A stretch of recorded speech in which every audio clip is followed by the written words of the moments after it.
அனைவருக்கும் வணக்கம். நம்முடைய பிரம்மா விஷ்ணு சிவன் அப்படிங்கிற யூடியூப் சேனல் மூலமாக உங்களை சந்திக்கிறதுல ரொம்ப மகிழ்ச்சி. இந்த சேனலே பார்த்தீங்கன்னா ஆன்மீகம் சம்பந்தமான விஷயங்களை ஷேர் பண்ணிக்கிறதுக்காக தான் இந்த சேனலே தொடங்கியது. ஆன்மீகம்னா என்ன? ஆன்மீகம்னா கோயிலுக்கு போகிறது, சாமி கும்பிட்றது, பூஜை பண்ணுறது, நெத்தியில் ஒவ்வொருத்தருக்கும் ஒவ்வொரு அடையாளம். அதாவது ஆன்மீகம்னாலே அது எல்லாருக்கும் பொதுவான ஒரு விஷயம். நிறைய பேர்கள் என்ன நினச்சிட்டு இருக்காங்கன்னா, ஆன்மீகம் அப்படின்னா அது இந்துக்கள் சம்மந்தப்பட்டது, இந்து மதத்தை சேர்ந்தவங்க சம்மந்தப்பட்டது அப்படின்னு நினச்சிட்டு இருக்காங்க. அப்படி கிடையாது. ஆன்மீகம்ங்கிறது பொதுவான எல்லா மக்களுக்குமான ஒரு விஷயம். அப்படிங்கும்போது ஒவ்வொரு மதத்தை சேர்ந்தவங்களுக்கும் ஒவ்வொரு அடையாளம் அப்படின்னு ஒன்று இருக்கும். அப்படிங்கும்போது ஒவ்வொரு இந்த ஆன்மீகம் அப்படின்னா ஒரு ஆன்மீகவாதி அப்படின்னா அவர் அந்த எந்த மதத்தை சேர்ந்தவரோ அந்த மதத்துக்கு உண்டான அடையாளத்தை தரிச்சிருந்தால் மட்டுமே அவர் ஆன்மீகவாதி அப்படின்னு சொல்ல முடியாது.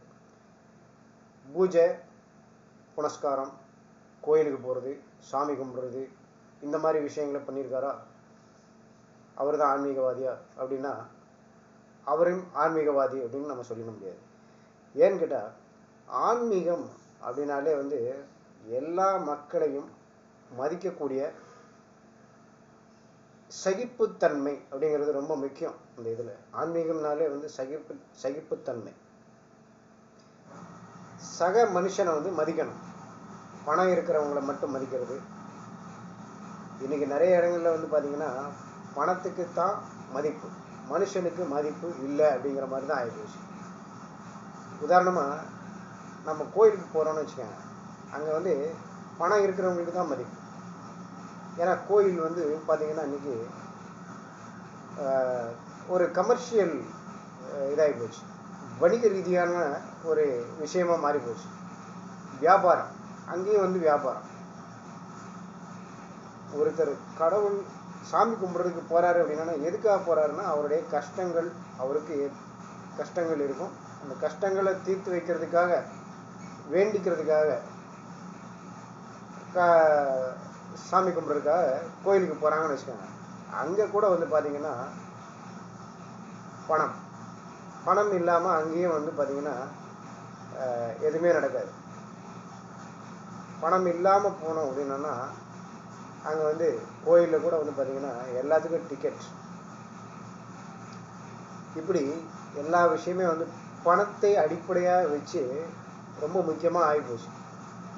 அப்போது ஆன்மீகம் அப்படின்னு வரும்போது நீங்கள் கோயிலுக்கு போகாட்டா கூட பரவாயில்ல, பூஜையெல்லாம் எதுவும் பண்ணாட்டா கூட பரவாயில்ல, சக மனுஷங்களை மதிக்கிறதுக்கு கற்றுக்காங்க.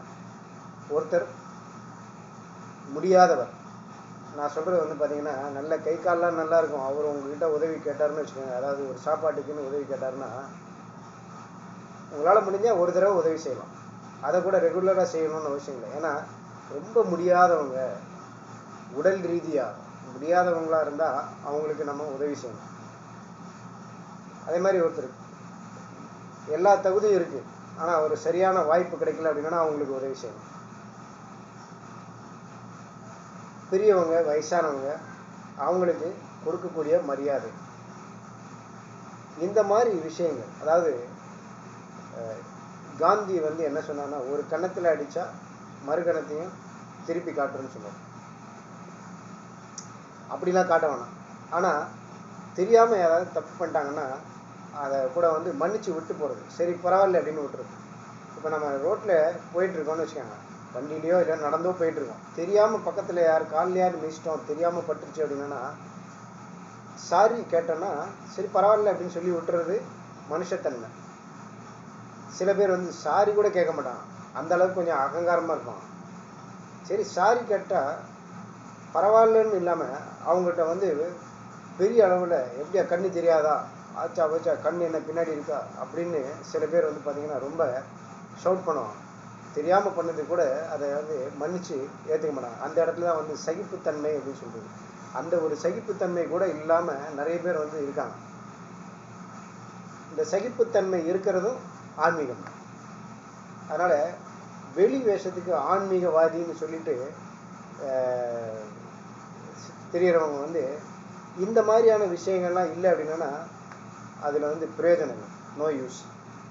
அதனால் ஒரு மனுஷனுக்கு 6 அறிவு உள்ள மனுஷனுக்கு என்னென்ன தகுதிகளோ அந்த தகுதிகளோட இருந்தாலே போதும், அவங்க வந்து உண்மையான ஆன்மீகவாதி அப்படின்னு நம்ம ஏற்றுக்கலாம்.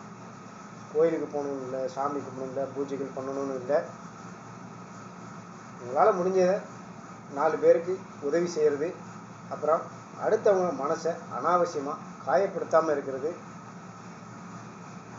கடுமையான வார்த்தைகளால் திட்டாமல் இருக்கிறது, இந்த மாதிரி விஷயங்கள் இருந்தாலே போதும், அவங்க வந்து அதுதான் உண்மையான ஆன்மீகம் அப்படிங்கிறது என்னுடைய கருத்து. நீங்கள் எப்படியோ தெரியாது, ஆனால் அதை வளர்த்துக்கிட்டீங்க அப்படின்னா உண்மையிலே நீங்களும் ஆன்மீகவாதி தான். நன்றி.